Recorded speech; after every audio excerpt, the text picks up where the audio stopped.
Meanwhile, there in the Oval Office, Elon Musk, whose time as the Doge father has come to an end after his position as a 130-day special government appointee timed out, well, he was there in the Oval Office too, and he didn't hold back dealing with a fake news report from the New York Times. There is a New York Times report today that accuses you of blurring the line between... Is the New York Times, is that the same publication that got a Pulitzer Prize for false reporting on the Russiagate? Is it the same organization? I got to check my Pulitzer counter. It is. I think the judge just ruled against New York Times for their lies about the Russiagate hoax, and that they might have to give back that Pulitzer Prize. That New York Times, let's move on. So that, my friends, and any center-right politicians who are watching this morning, that is how you deal with those sorts of gotcha questions. Rule number 1, call them out. Rule number 2, don't let your enemies in the press determine the terms of engagement. Yeah. If only some of our local politicians had that sort of gumption when it comes to, say, the ABC.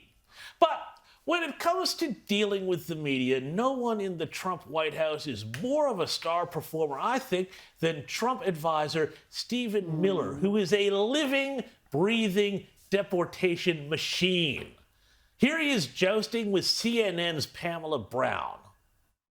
Do you think a judge should just rubber stamp what your White House does? If not, what checks and balances do you think should be in place for this White House? When you say, do we think district court judges should rubber stamp each action, there is a premise that is built into that is absurd. The president is the sole head of the executive branch. He's the only officer in the entire government that's elected by the entire American people. Democracy cannot function. In fact, democracy does not exist at all if each action the president takes, foreign policy, diplomatic, military, national security, has to be individually approved by 700 district court judges. That's democracy. So if there's 15 communist crazy judges on the court, that each of them as a team working together can block and freeze each and every executive action. Communist crazy judges, you gotta love it. Now, Miller also in that same interview had no time for CNN's failure to use the correct terminology when it comes to the word undocumented, which is just Orwellian newspeak for illegal. Undocumented migrant sent a letter threatening to kill the president, promising to self-deport after the assassination.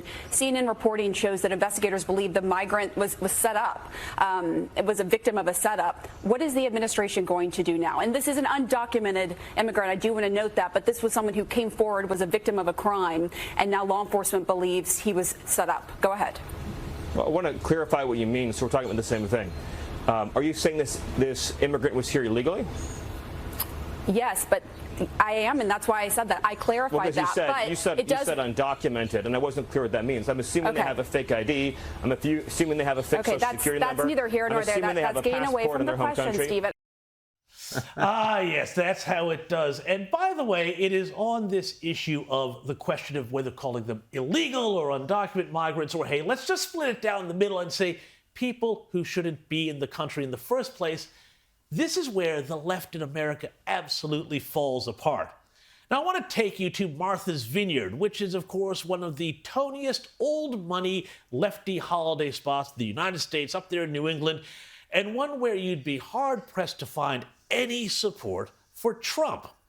So if I told you that when ICE agents made raids on the island and made 40 arrests, including authorities say of an MS-13 gang member and a child sex offender, well, the good left-leaning people of Martha's Vineyard would be up in arms. If you thought that, well, guess what?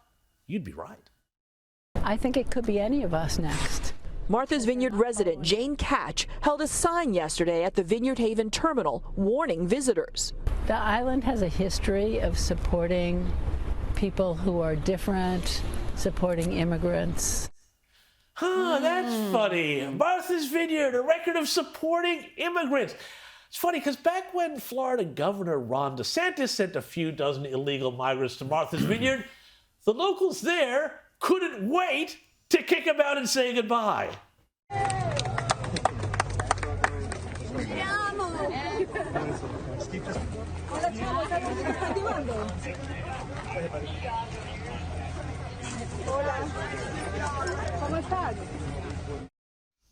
Oh, bless, but weren't they so diverse for 48 hours? Look, I don't know. If the left there on Martha's Vineyard really had the courage of their convictions, they should have offered to let those MS-13 gangbangers and sex criminals come around and do a little gardening, mow the lawn, maybe look after the kids.